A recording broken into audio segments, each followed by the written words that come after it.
Quay, morning, Reverend. 2:48 in the morning, West Coast time. Ceremonies are going right now. It's June 6, 2024. They've been ongoing for several hours already for D-Day. I just did a video trying to figure it all out. There's not one generation that has ever got it right. There's not one generation that can escape the legacy or the curse.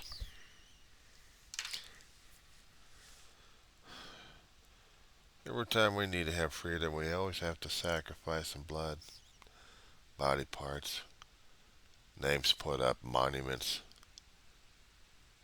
Pretty shortly, we're going to have a planet that's going to be a pure monument. And they'll be fighting over the damn thing. They'll be fighting over it, Reverend.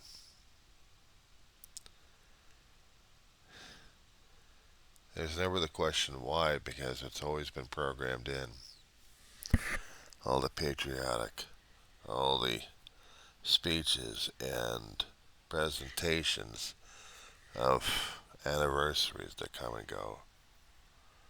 And are we actually learning?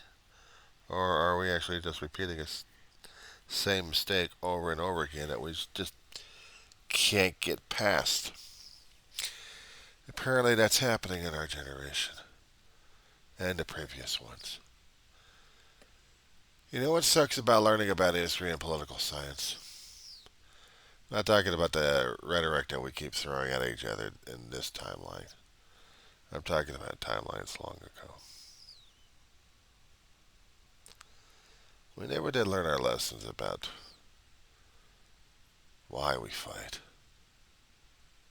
We'll write stories, sonnets, or write things that are supposed to be passionate.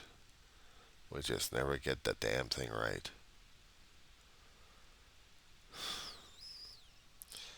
But in order to secure, there has to be blood and mortar made out of our bodies, put into the bricks, so we can pave the roads for more future generations to march on. I keep learning more and more about this stuff. Older generation dies that we barely get to see what their wisdom was like. And all I keep saying is the spirits that keep shaking their heads prior from the past. I read the books, see the vids. One could use an imagination, Rev. People shaking their heads with disgust, asking when will they ever learn. We never did. Why didn't we? The cause is just an idealisms. And the thing of it, all of it needs to still feed the beast. We can't get a day or a century, not even a minute, a millennium of peace.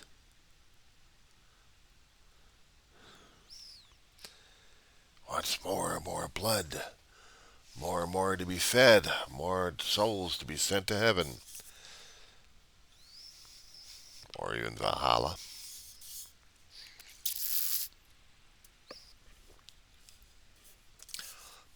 People like us who hadn't been graced with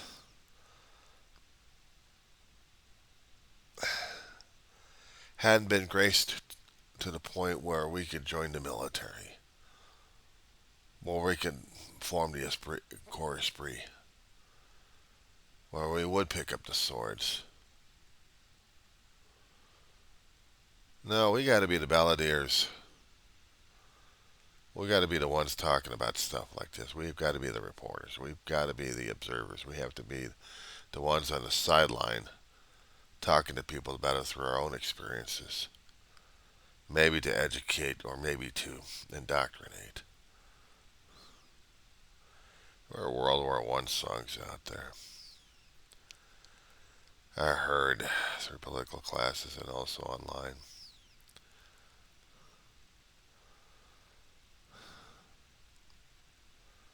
Some of them were hip in those days.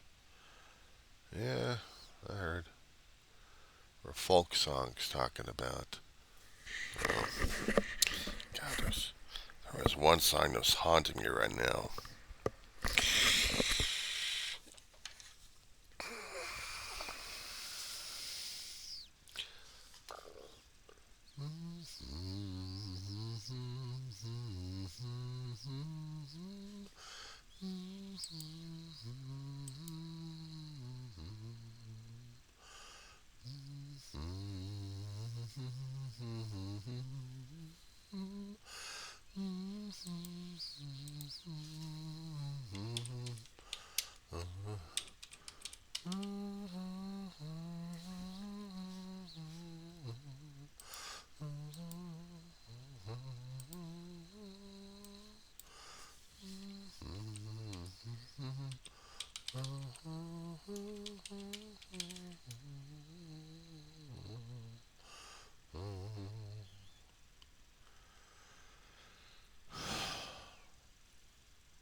I'm going to play this one here.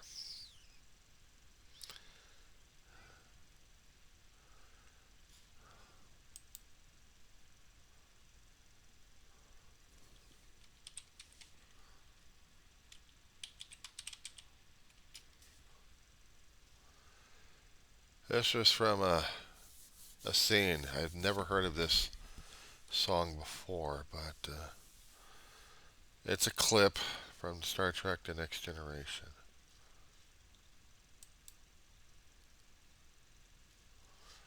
I'm going to find this one first.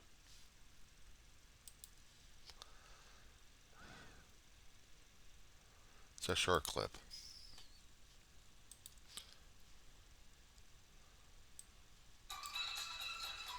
Uh, that wasn't it. Commercial.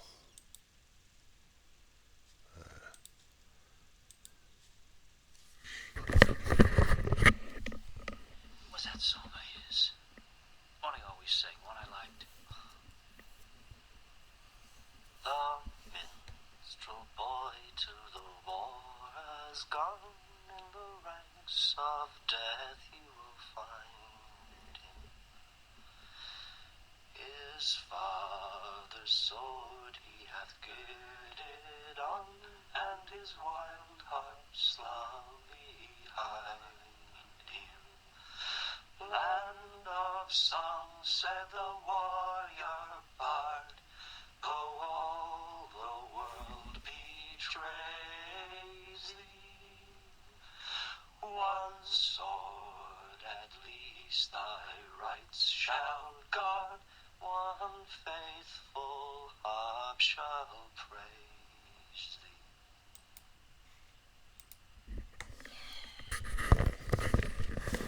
There's a longer lyrics on this one. On this one, and I heard about this. I was trying to find that music somewhere online. The internet came out. Yeah, this thing is. Sometimes it was amazing, and other times. Okay, my voice is going to be lousy, but forgive me on this one here, Rep. The minstrel boy to the war is gone.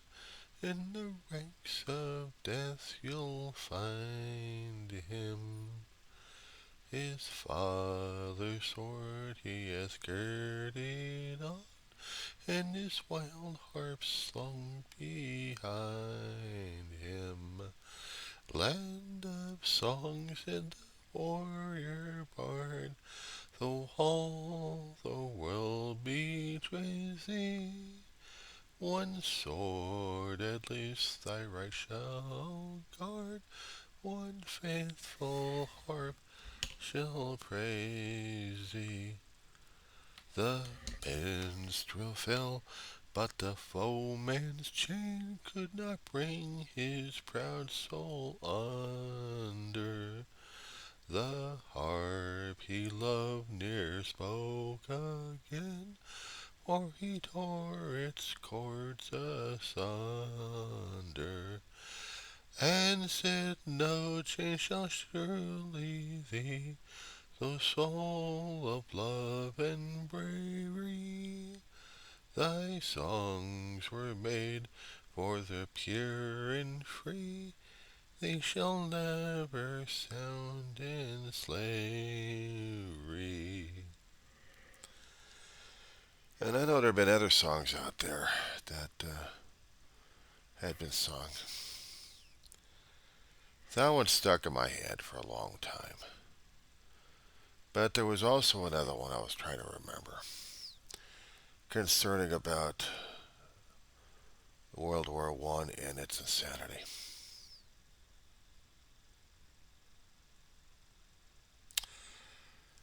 The poems that they would write. What was it, the 300? Charge of the Light Brigade?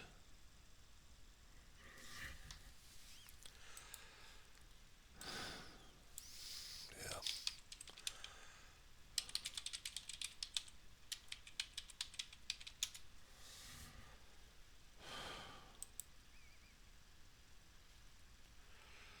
Alfred Lord Tennyson in his day. English literature that I wrote, that I studied a long time ago, decades ago, when I was going to college for the first time. I wish I had kept that textbook. That had many wonderful things in it.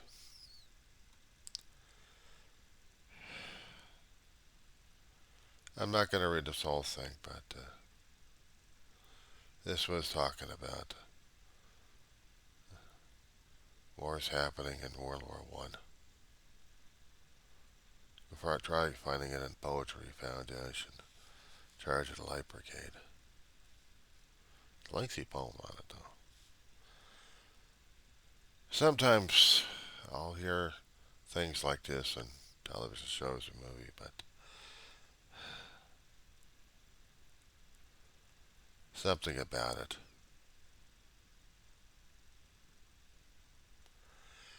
There was another episode, Star Trek Deep Space Nine,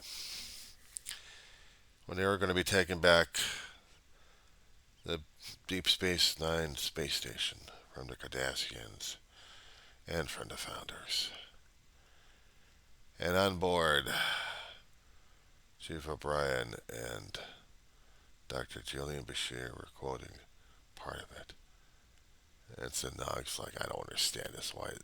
He's just freaking out about it. And they said it was just a poem. Yeah, well, I wish you guys would stop saying it.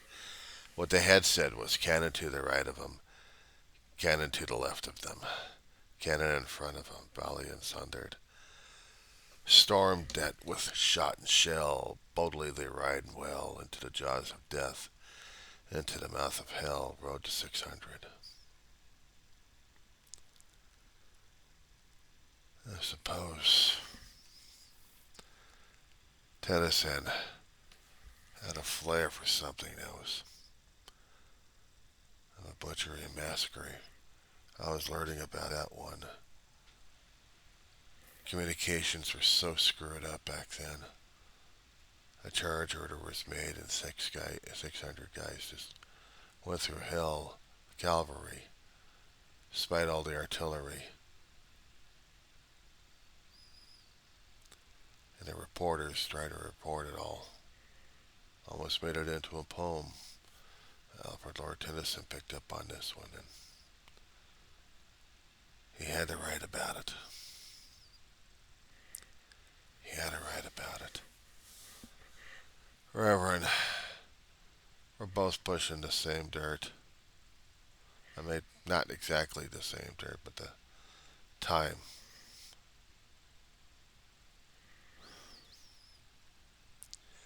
When you grew up in the 60s and 70s, did you understand some of the songs and some of the stuff that was happening back then? They weren't patriotic. They weren't uplifting. They weren't upbeat. The rock stations that you listened to, were they saying something like, war sucks?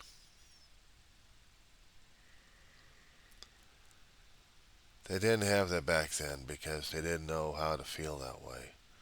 They felt the patriotism. They felt ideas and ideologies. They felt the people get massacred. They had to do something. So yeah, naturally we had the band leaders out there strumming and making music.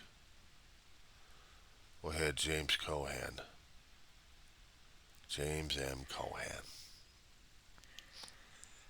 Shirley, please tell me you saw the movie Yankee Doodle Dandy growing up as a kid.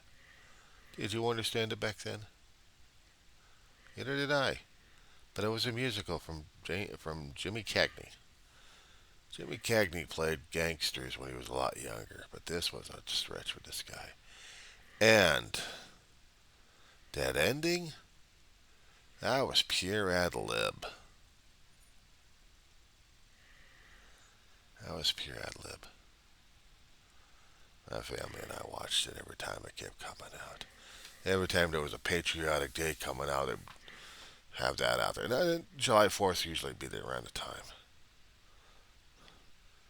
We'd watch it over and over and over again. We'd watch the Glenn Miller story. We would watch,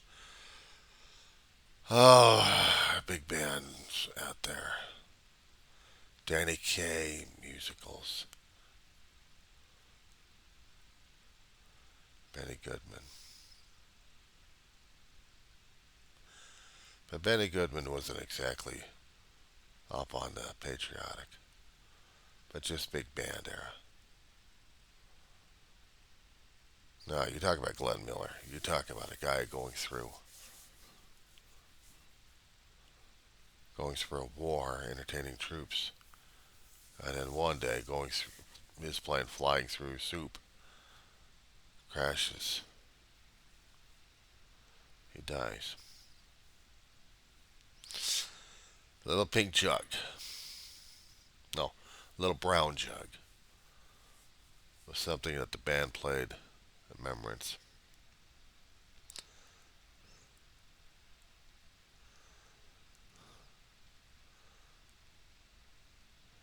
These days I would probably cry over it.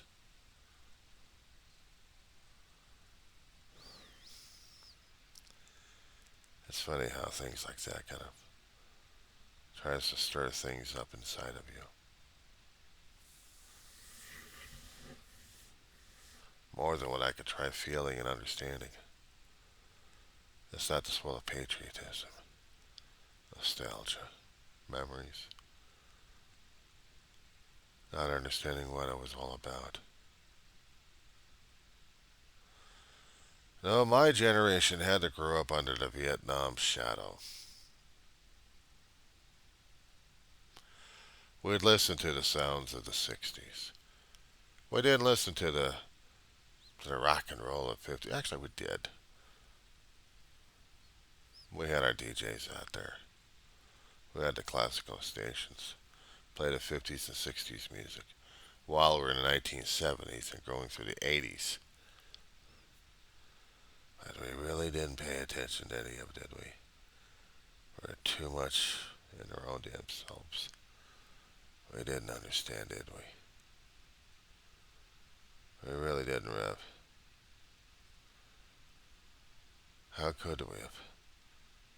Unless we were drafted and then all hell broke loose.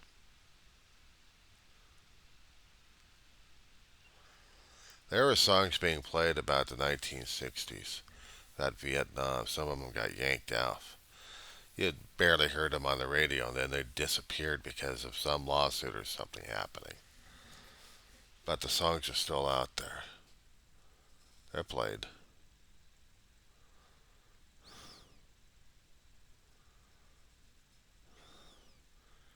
forever and all those protesters that we've had for the past several months. Was there any type of songs that popped in your head on this one? Come on. If you listened to the same sounds I did, you had already picked up these artists. Neil Young. How about the rest of Crosby, Stills, and Nash? I heard it so many damn times I didn't understand what the hell it was all about. Not until I, not until I started studying up on the damn thing, and I'm like, holy crap. Back in the 80s, I was working at Circuit City as a receptionist. I'd listen to the radio in the booth, kept it down, but I listened. In those days, we actually had boom boxes. Put a tape in there and tape some music, so you can listen to it later on. You know, a little bit of a mixture. But the one thing that they pulled off of KLOS during that time was the anniversary of Kent State Massacre. A collage that they put out there. And then it got promptly disappeared after that. There was a lawsuit happened against the radio station regarding this one because the survivors, or the relatives of the survivors, sued the station for putting that out there. And I still remember it. And they played all the 60s on that one. Find the Cost of Freedom. Daylight Again.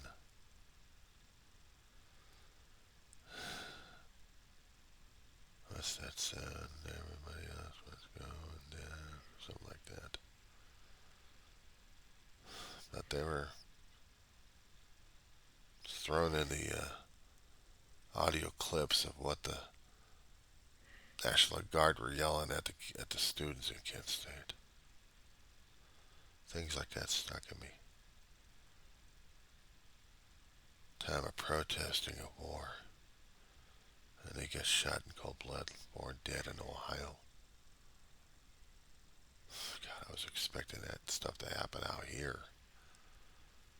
I was expecting to be a body count somehow. Someone to make a stupid mistake and then I was getting flashbacks to those times.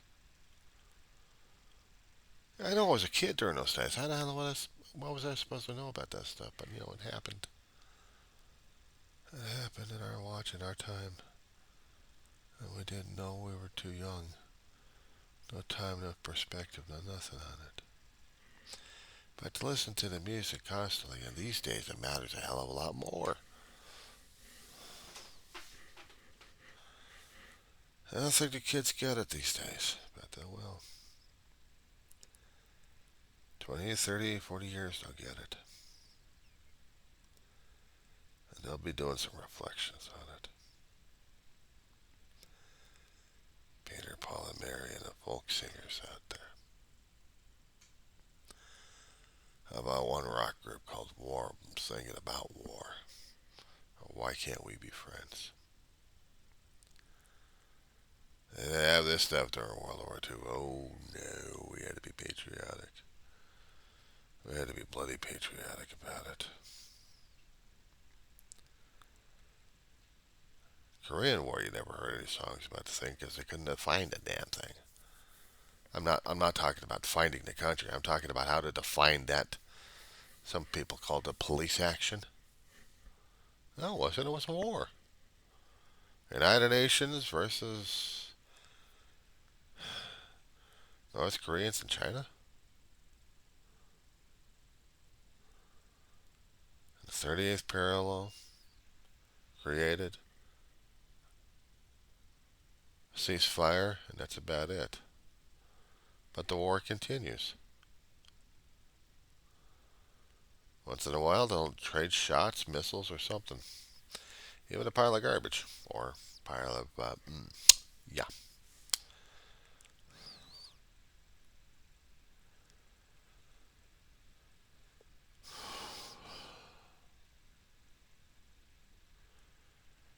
Gray's generation would sing about how great the country was, and their viewpoint, and their eyesight, and their memories, and their timeline.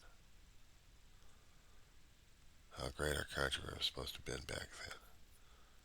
They're still trying to get to that nostalgic feeling these days, and they still can't get to it. They just don't know. It's not the body count. It's the generation still trying to interpret and figure things out. What was supposed to be important this became so political and murky these days. I can't seem to define it. I can't seem to analyze it. I can't seem to narrow it down. What's it all mean? Past 30 to 40 years, we've seen the Gulf War exploded. We've seen Europe exploded a bit. Balkan states finally get freedom after Russia, the Soviet Union collapses, and other countries find their footing, except they still have civil unrest. Czechoslovakia separates, splits apart. Yugoslavia, what happened to that country? And then unrest in Africa, like warlords.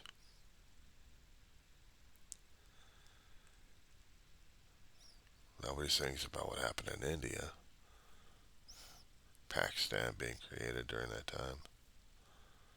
No, we had to get into the anti-war stuff when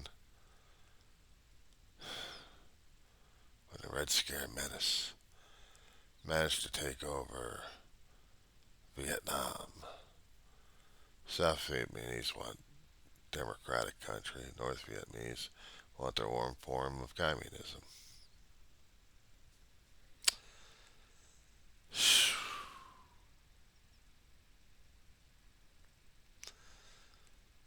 Listen to all that stuff. I didn't understand one damn thing about it, except the politics of it all.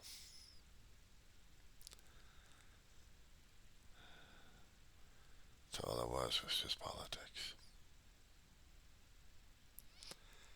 Yeah, I'm getting too damn old.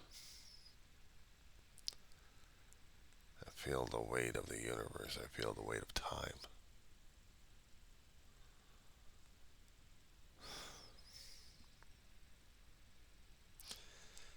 I wonder, what was it said in the Bible somewhere? I gotta get that quote. I gotta find that one.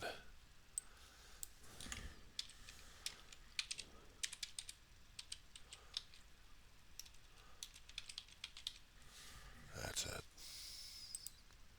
Google's getting more and more tricky on me. Ecclesiastes 1 through 18, I guess.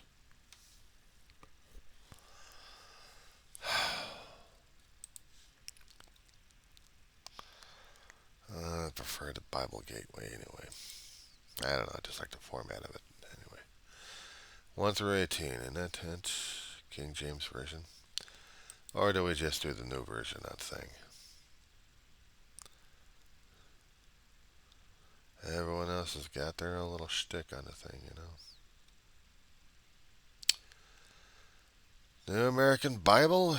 Or did you like... I like the King James versions on the thing anyway, but still. New Life, International Version. How about we do the International Version? Does that work for you? Works for me, so we'll do that. Okay. For in much wisdom is much grief, and that he increases knowledge increases sorrow. Why is this repeating itself? Alright, that's it. No, I want the King James Version. I want to get this thing.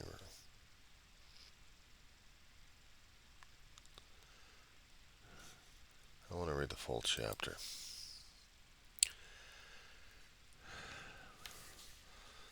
The words of the preacher, son of David, king in Jerusalem. Vanity of vanities, said the preacher. Vanity of vanities. All his vanities, what profit hath a man of all of his labor which he taketh under the sun? One generation passeth away, and another generation cometh, but the earth abideth forever. Ecclesiasticus 1. The sun also arises, and the sun goeth down, and hastes to his place where he rose. Wind goeth towards the south, and turneth about unto the north. It whirleth continually. You know what I'm going to do? What? I'm going to put the new stuff back on it again. I'm sorry. Sometimes I have to look at this stuff and just kind of pick it apart because of how they say this stuff. It just kind of drives me crazy. I've read the King James Version all my life. I just never did the revised version when they change words around, but still try to keep the meaning on this one. I know I'm spending time on this one. Let me do a second.